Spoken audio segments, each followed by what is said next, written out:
Hola, espero que estén muy bien. Bienvenidos a nuestro curso La Biblia libro a libro. El día de hoy vamos a estudiar un poquito sobre el libro Segunda de Samuel. Y recuerden, como siempre les digo, este no es un video de entretenimiento, sino es un video para estudiar. Así que los que tengan su manual pueden abrirlo en la página 20. Los que no tengan manual pueden también hacer sus notas en una libreta, en cualquier lugar donde estén cómodos. No es necesario tener el manual porque aquí les voy explicando todo lo que vamos a escribir. Y espero que hayan tenido la oportunidad de leer el libro de Primera de Samuel, porque esto nos ayudará a comprender mejor lo que está ocurriendo en la Biblia. Algunos tips, como siempre, les recomiendo que no solo se conformen llenando el manual, sino que a la hora que también lean los libros que vamos viendo, anoten los puntos que vamos explicando, hagan comparación de textos, resalten en su Biblia los versículos y enamórense de verdad de la palabra de Dios. Créame, siempre hay una recompensa cuando nos decidimos a poner en prioridad el estudio de la palabra.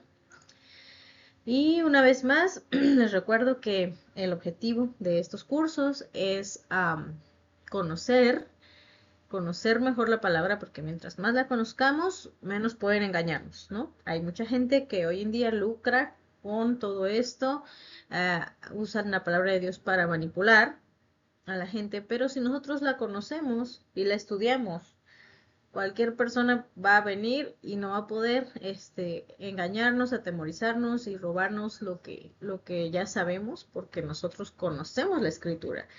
Y el día de hoy pues se vive uno engañado porque uno se conforma a lo que uno ve en redes sociales, en la tele, en las películas, ahora sí que las industrias del entretenimiento van dándonos información y mucha gente vive creyendo eso, que la vida es así, ¿no? Entonces, pues lo único que queda, el único documento histórico, científico, que no ha sido alterado es la palabra de Dios. Así como ha sido hace muchos años, nadie le ha aumentado ni nadie le ha quitado a la palabra de Dios. Entonces se vuelve eso un estandarte de la verdad, un documento en el que podemos confiar 100%.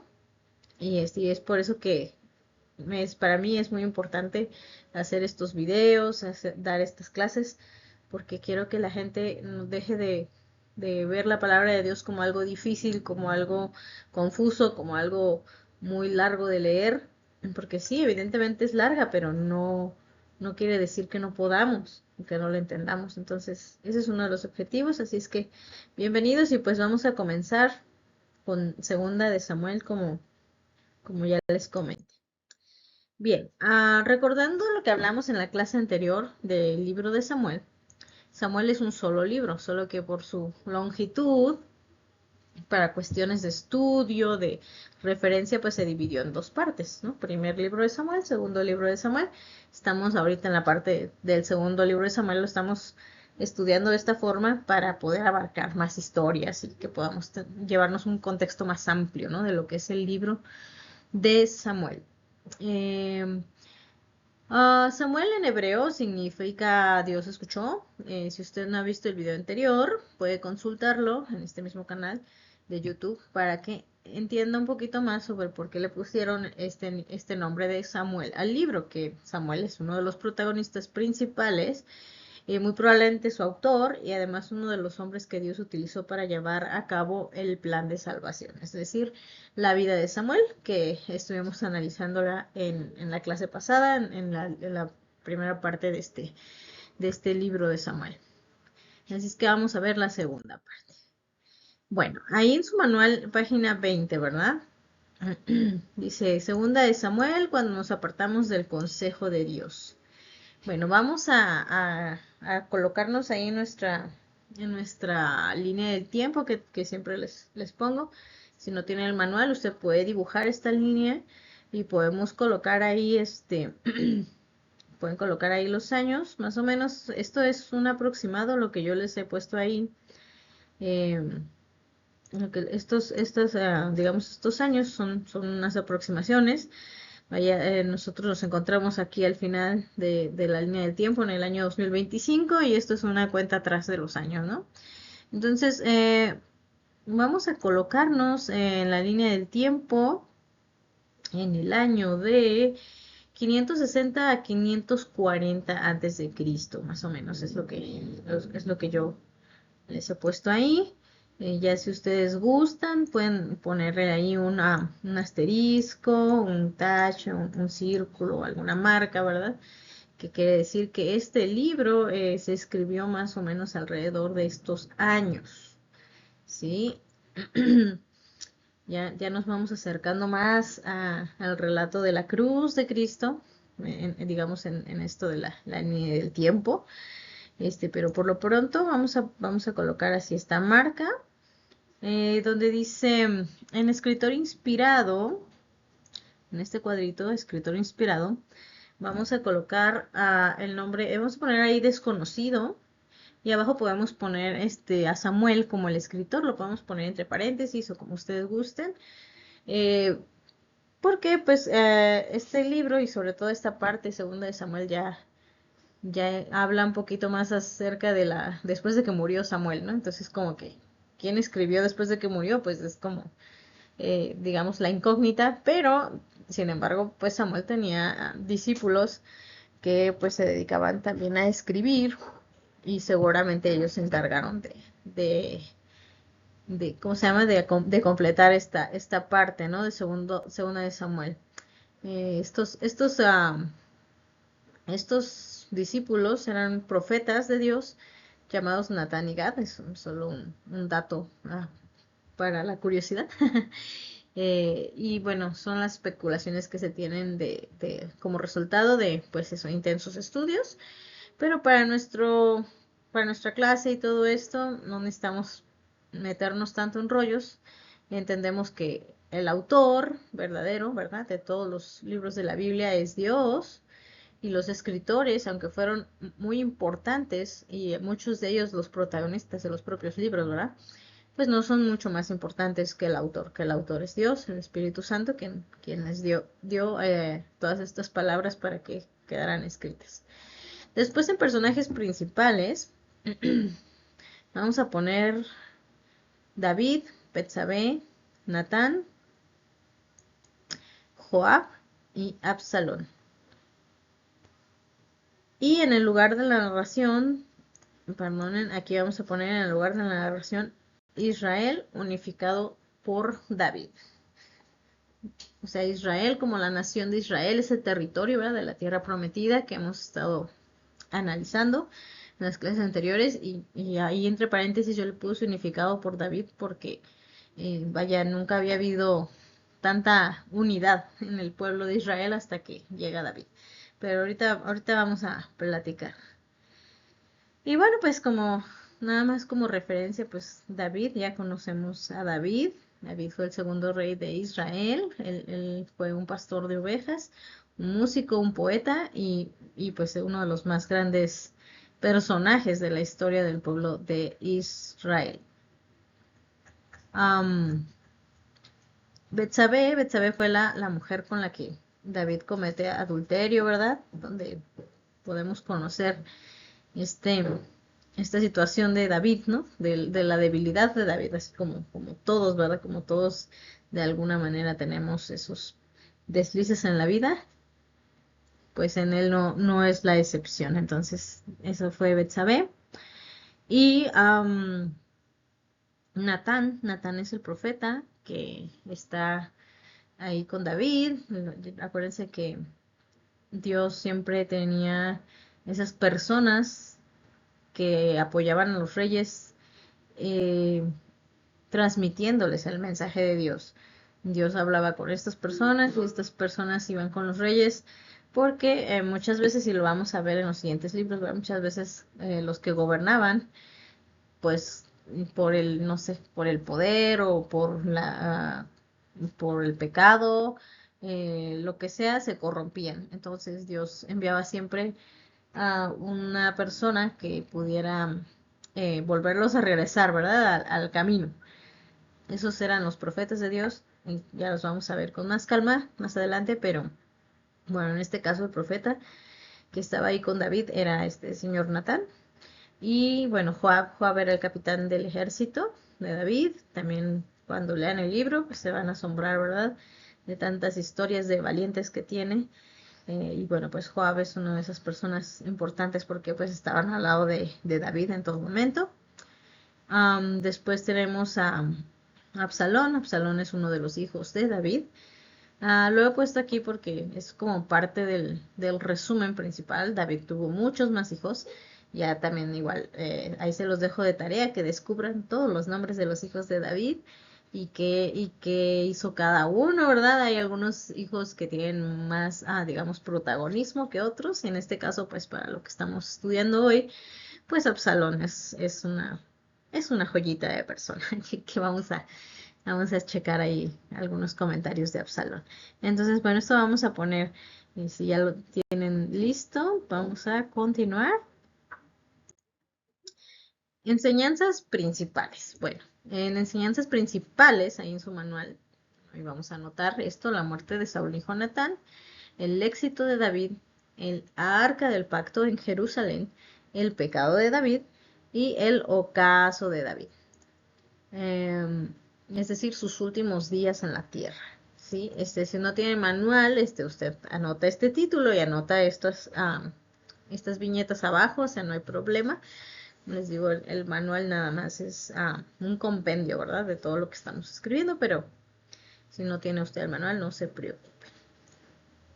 Entonces eso vamos a poner en enseñanzas principales y ahora sí vamos a empezar a ver un poquito estas enseñanzas, digamos un panorama de segunda de Samuel. En la clase analizamos una de las historias que quizá habíamos leído muchas veces, ¿verdad? Pero lo que me encanta de nuestras clases, de estos videos y todo esto que hacemos, es que siempre Dios nos muestra pequeños pero grandes detalles que no habíamos considerado de su palabra. Entonces, el libro de Segunda de Samuel comienza con la muerte de Saúl y Jonatán. ¿Se acuerdan quién fue Saúl, verdad? Saúl fue el primer rey de Israel, aquel que escogieron los israelitas.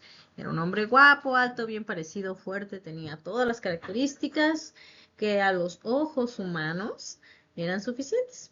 Pero una de las grandes enseñanzas del libro de Samuel en general es que Dios ve lo que nosotros no vemos. Dios ve el corazón de las personas y sus intenciones. Quizá nosotros podamos ver un poco el corazón de la gente por sus frutos, pero nunca podremos ver más allá de lo que una persona deja ver de sí misma, ¿no? Así es que Dios nos enseña eso, que siempre de los siempre hay que considerarle a Él para tomar decisiones, en este caso para hacer elecciones. Así es que muy importante, siempre hay que considerar a Dios para tomar decisiones. En este caso, para hacer elecciones, para elegir las personas que van a estar al frente. Y bueno, entonces muere Saúl, muere Jonatán, su hijo, y así empieza el libro, ¿verdad? Y cabe señalar que este Saúl se mantuvo persiguiendo ferozmente a David.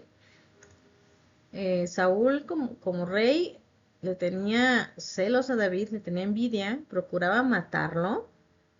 Dato curioso, Samuel ungió a David cuando tenía 15 años y fue rey hasta la edad de 30. O sea, fueron 15 años de prueba para David. Y ustedes no crean, ¿no? Que David llegaba de noche a una camita esponjosa a tomarse un vaso de chocomilk y a dormir. Y mañana sigo escapándome, ¿no? Corriendo de Saúl. No, no, no. David estuvo al borde de la muerte varias veces, en la soledad más profunda, en la boca de mucha gente, y no crean que porque hablaban cosas bonitas de él, hablaban cosas terribles, terribles de él. Y todo, bueno, pues porque Saúl incitaba a la gente a odiar a David. Él estuvo escondiéndose en cuevas, a veces ni dormir podía, ¿no? Se enfermaba y no había aspirinas, no había como que me voy aquí con el médico de cabecera a la emergencia, nada de eso, ¿no? No había nada de que mi abuelita me va a preparar un té, nada. Había días en que él mismo sentía que se moría, de hambre, de frío, de enfermedad, de ser devorado por alguna criatura del monte. Cuando leemos los salmos, hay muchos que hablan de esta angustia que él pasó. Así que David la pasaba muy mal mientras era perseguido por Saúl y condenado por toda la gente. Era buscado como si fuera un peligroso criminal.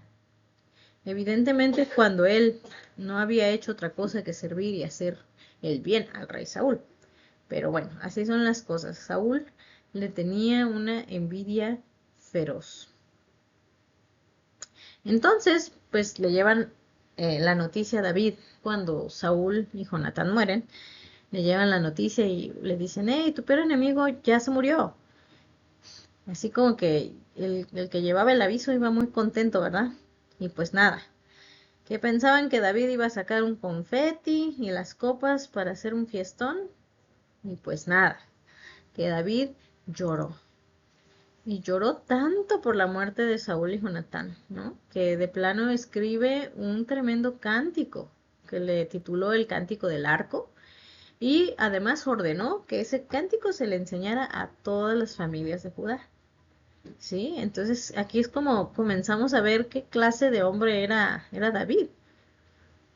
Sin contar las veces que le perdonó la vida a Saúl, porque David tuvo oportunidad de acabar con él en medio de las persecuciones y de todas las cosas que le hacía. Pero él, por amor a Dios, por respeto a Dios, se contuvo.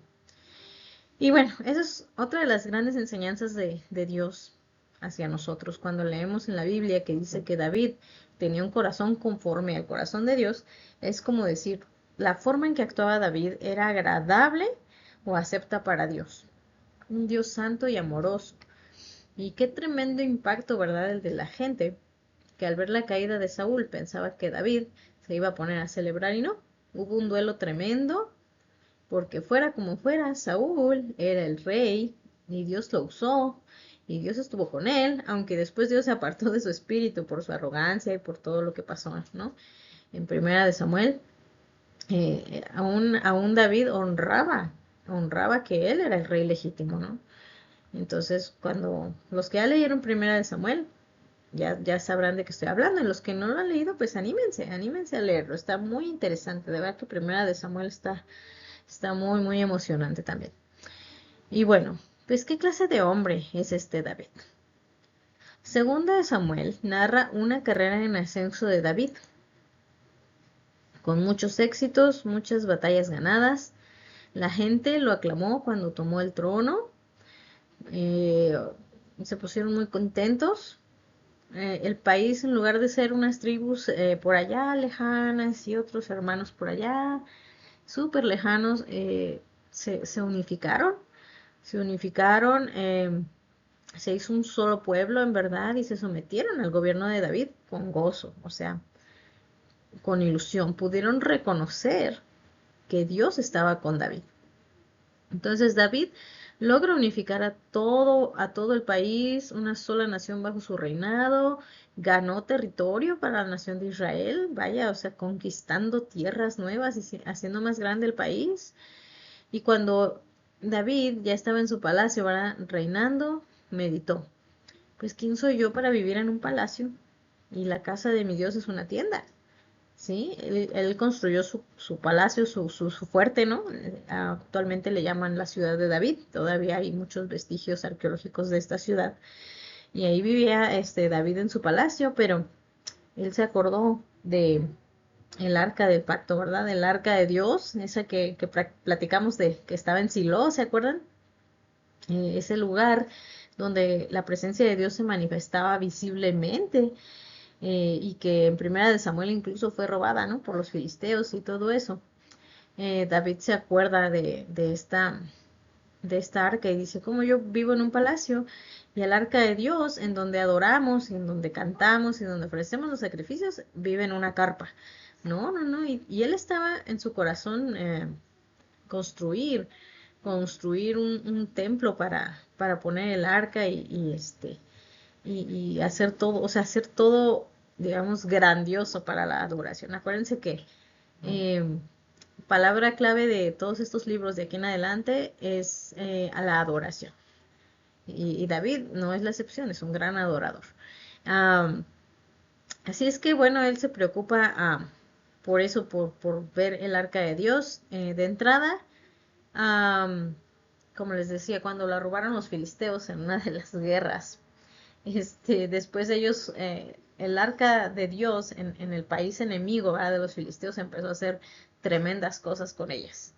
Y entonces ellos dijeron, no, ¿sabes qué? El arca de Dios tiene poder, entonces vamos a regresárselas. Y entonces fueron y la abandonaron en casa de un levita que se llama Abinadab. Y bueno, pues ahí la tuvo este levita, uno de sus hijos se encargaba de guardarla, pero vaya que no eran unas personas muy conscientes de todo lo que estaban conteniendo ahí. Finalmente David dice, bueno, vamos a traer esa arca desde casa de Abinadab hasta Jerusalén, que era ya su capital política, o sea, digamos donde estaba su ciudad y donde habían conquistado Jerusalén, y Jerusalén se convirtió en la capital más importante de la nación, del pueblo, ¿no? Entonces lo que quería David era traerla para acá y para que toda la gente viniera a adorar a Jerusalén. Entonces, así emprende el viaje David, ¿no? Para traer el arca. Y esta es la historia que vamos a analizar hoy, como la historia de ejemplo de este libro. Así es que vamos a leer juntos a Segunda de Samuel 6.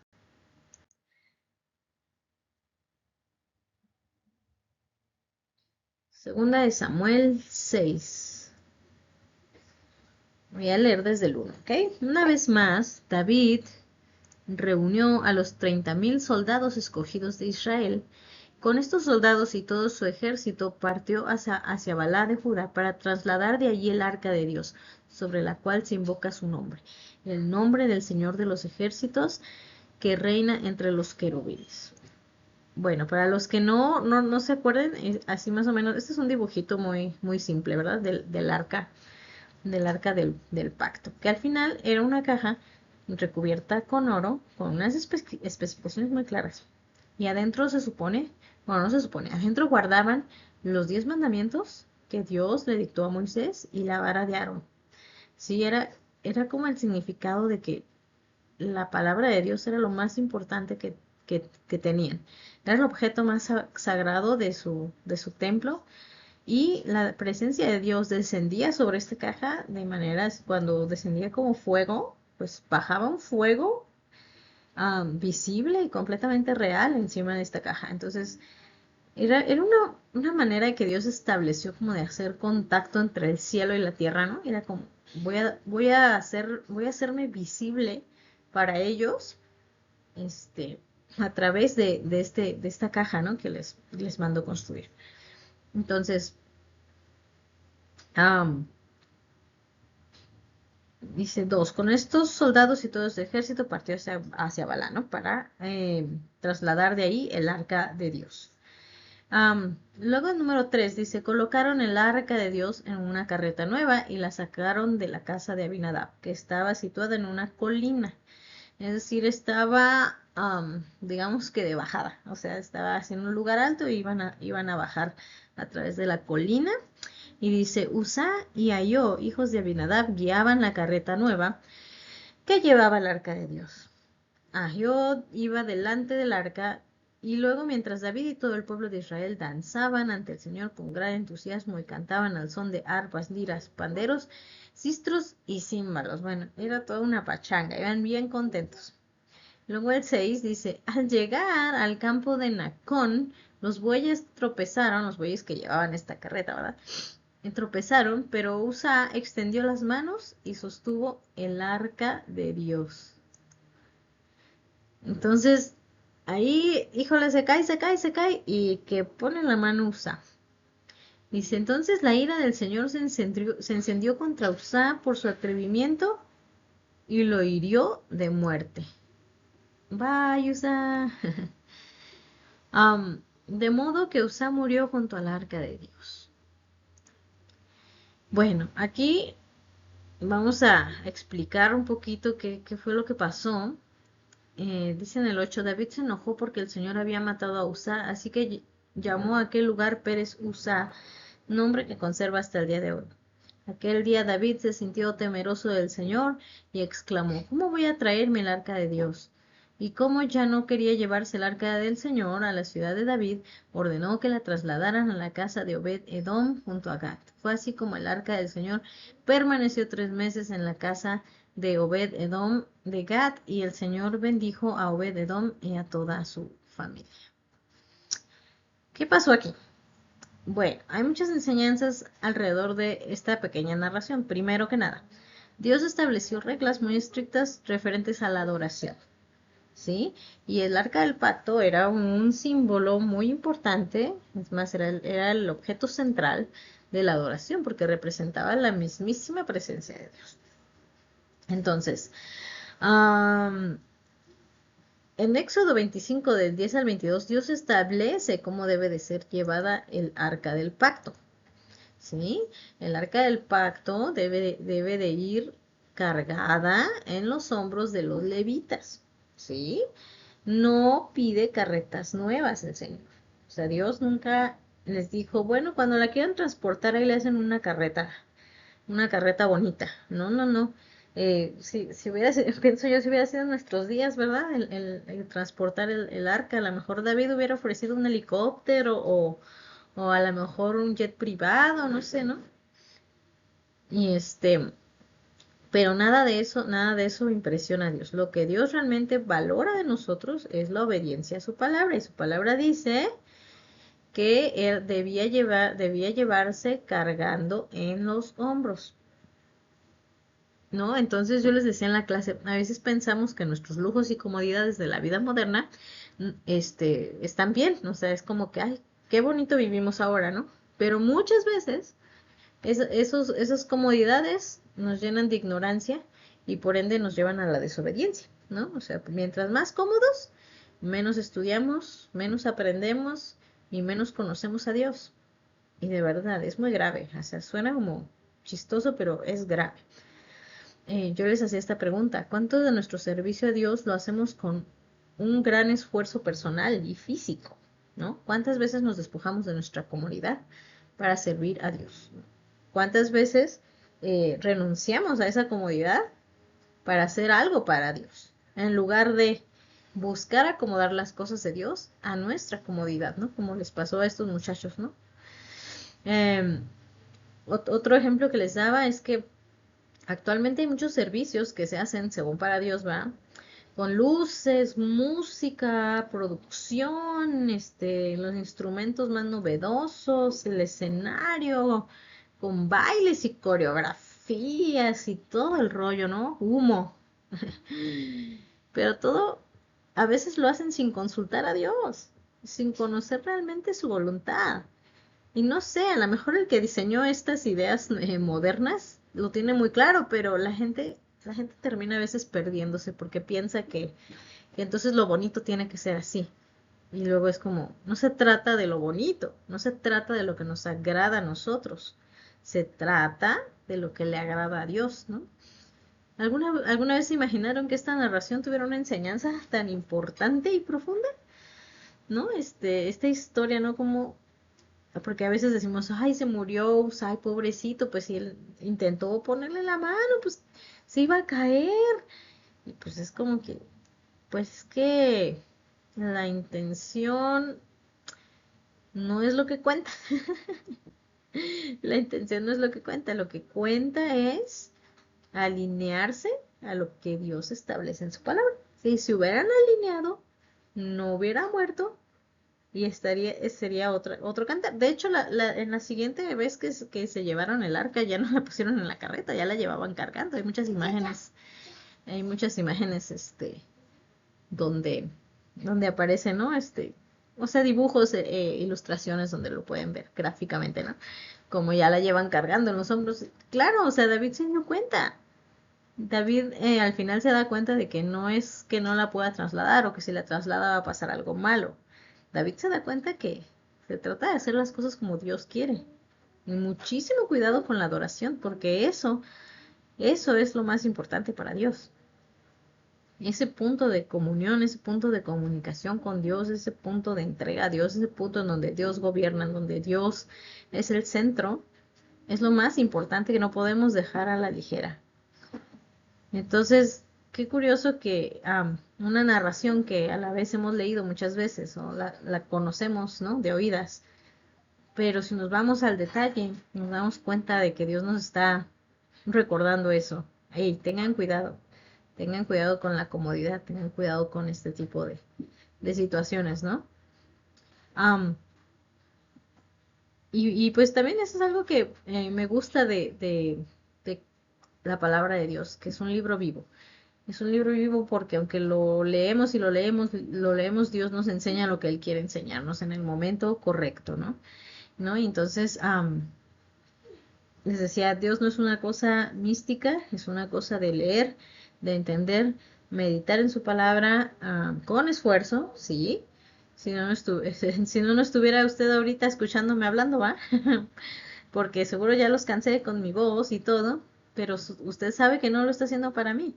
No lo hace para que yo tenga un incentivo, ni nada, ni para que yo sea popular, ¿no? Lo hace porque usted ama a Dios y quiere conocerlo de una forma más profunda, porque ni siquiera yo soy la mejor explicando, pero hago de veras lo que puedo, como que doy todo desde mí misma, para que trate de quedar lo más claro posible. A lo mejor no soy la mejor explicando, pero lo hago de todo corazón y lo hago como para el Señor.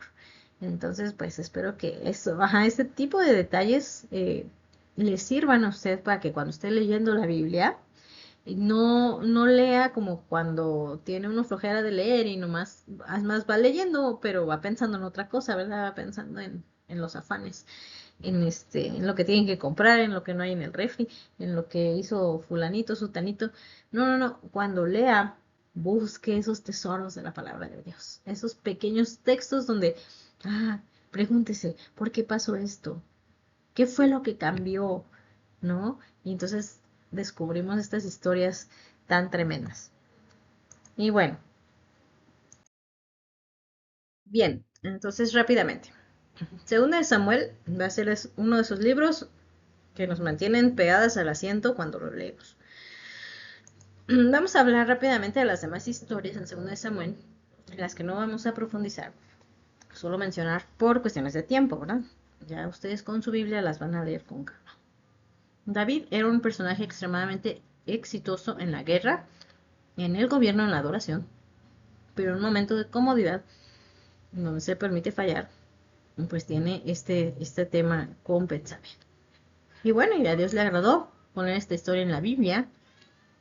Muchos otros libros en la humanidad siempre ponen las puras cosas buenas de las personas, sobre todo si quieren hablar de un héroe, ¿no? Pero Dios no. Dios expone la forma de ser de las personas, aunque sean héroes o no héroes, ¿verdad? Porque Dios no le gusta ocultar cosas a nosotros. Dios quiere mostrarnos la verdad de quiénes somos, de cómo somos y de cómo nuestras debilidades y caídas terminan en consecuencias. Entonces aquí les puse, si usted ve el libro de Segunda de Samuel y lo dividiéramos en tres partes, más o menos se vería.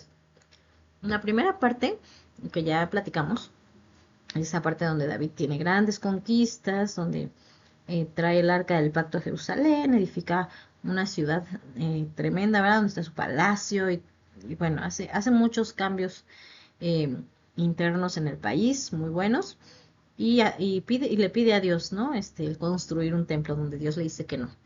Igual esa historia también la va a encontrar aquí, así es que póngase vivo.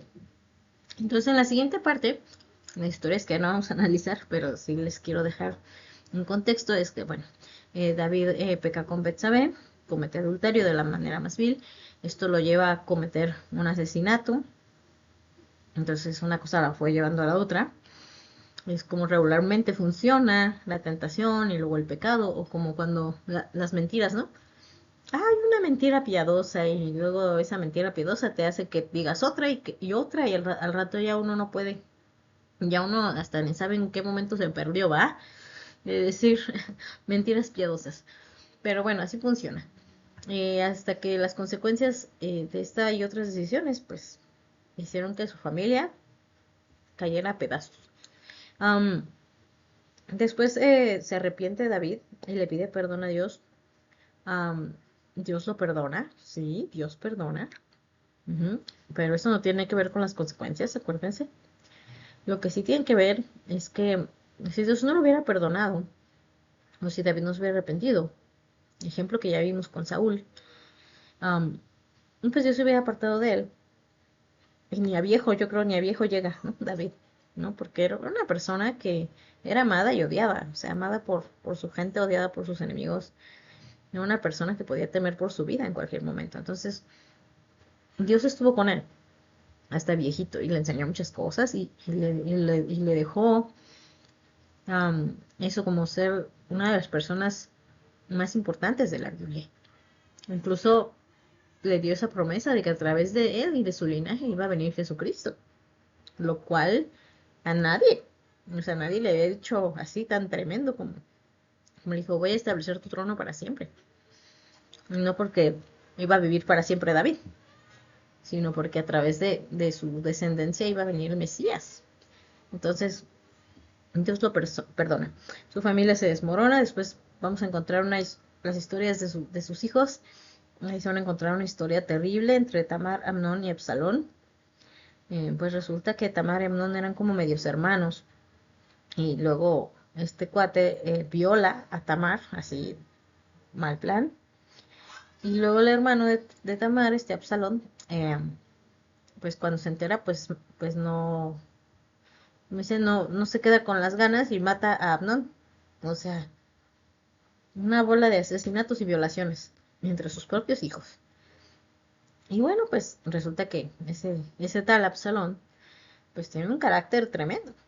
Después le quiere arrebatar el trono. Bueno, de hecho le arrebata el trono a David. David tiene que salir huyendo a esconderse de Absalón porque este Absalón quiere arrasar con él y de la manera más fea que se pueden imaginar. Cuando lo lean me van a dar la razón. Entonces, pues sí, David está exiliado por su propio hijo, o sea, cuando un hijo debería de heredar el trono, pues aquí Absalón dijo, no, yo no me espero a heredar yo de una vez. Y ya van a leer con calma la historia. Pero David está, eso, huyendo de Absalón y luego muere Absalón en una batalla, muere y David, pues sí, es en lugar de decir, ya me libré que me matara a mi hijo, pues se pone súper triste, ¿no? Obviamente, como todo papá. Queda devastado, o sea, no quería casi ni comer, ¿no? Por el asunto de Absalón, le dolió mucho. Am, y, y bueno, finalmente en la tercera parte del panorama, o en la parte final del libro, pues David hace una reflexión. David reflexiona acerca de la gracia de Dios, de que Dios es fiel a sus promesas y la parte más importante, que hay una esperanza de un rey venidero.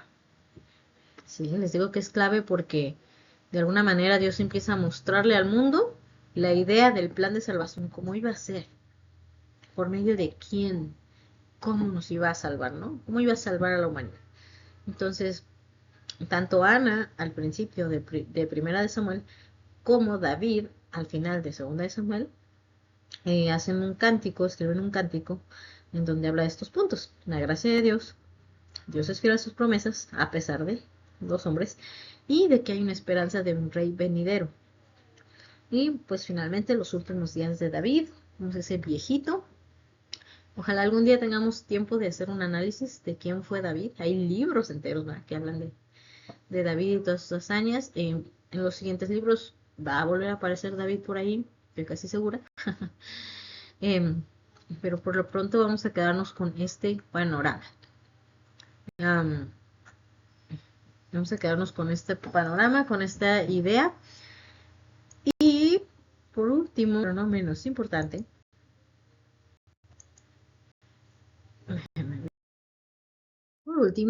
vamos a la parte del manual donde encontramos a Jesús en Segunda de Samuel. Ay, aquí está un errorcillo, perdónenme, tengo que hacer tantas ediciones. Jesús en Segunda de Samuel. Vamos a esta parte de nuestro manual página 20 dice: Jesús es nuestro profeta de confianza. Es lo que dice aquí en esta parte, en nuestro cuadrito. Los que no tengan manual lo pueden escribir, así tal cual haga el título. Jesús en 2 de Samuel, Jesús es nuestro profeta de confianza, y luego vamos a poner: Jesús es el rey profetizado en el cántico de David. ¿Sí? Eso vamos a anotar en el cuadrito. Jesús es el rey profetizado en el cántico de David. Sí, así como lo fue en el cántico de Ana, que ella vio lo que aún no sucedería, no tenía idea, nadie había hablado nunca de un rey futuro. Y David estaba siendo el ejemplo de ese rey, porque David es un tipo de Jesús, como un ejemplo de lo que Jesús iba a ser, como un ejemplo en chiquito, como cuando hacemos una maqueta, ¿sí? Claro que una maqueta, si la pisas, se destruye. Pues David estaba haciendo esa función como de maqueta de lo que iba a ser Jesús. Entonces, ahí les puse en 1 Samuel 2:10 el cántico de Ana, donde al final dice: fortalecerá a su rey y enaltecerá el poder de su ungido. Ese es el cántico de Ana. Y el cántico de David está diciendo: él salva gloriosamente a su rey y usa de misericordia para con su ungido, a David y a su descendencia para siempre. Sí, entonces, esos son los versículos que pueden anotar ahí, de donde encontramos a Jesús en 2 de Samuel. Y ya, final. Con esto terminamos 2 de Samuel. Espero que hayan tomado notas. Si quieren aprender más, por favor, no se pierdan las clases, porque en las clases es donde hay oportunidad de exponer las dudas, hacer comentarios más amplios de cada libro. Además de que tenemos materiales, ¿va? Que les entrego yo para que ilustren su manual, les entrego a veces mapas o ilustraciones, ¿no? Para que tengan más recursos para comprender estas verdades. Así es que les recomiendo que no dejen de asistir. Si usted está viendo este video porque se lo compartieron o lo encontró, pueden ponerse también en contacto con nosotros a través de un comentario aquí en YouTube, si tienen alguna duda, ¿no? Y pues no me queda más que desearles una maravillosa semana. Seguimos adelante con los libros de Reyes y Crónicas. Son libros muy peculiares. Prepárese leyendo muy bien Samuel. Y yo por mi parte voy a buscar la manera de que estos libros que vienen podamos comprenderlos de una forma sencilla y contundente. Analizaremos igual alguna historia para tener enseñanzas clave. Pero prepárese. No le digo que lea los libros, si quiere leerlos está muy bien. Pero, o sea, no quiero que se hagan bolas. Entonces, si se le hace muy complicado, a lo mejor, bueno, en esta ocasión no los lea. Los vamos a analizar primero y luego ya después lo lee con el análisis. Pero si no, si usted es de las personas que les gusta ir preparadas a la batalla, adelante, pueda leer esos libros y los vamos a analizar con calma y de una forma que sea entendible para todos. Bueno, por mi parte es todo. Que Dios les bendiga mucho y nos estamos viendo pronto. Bye.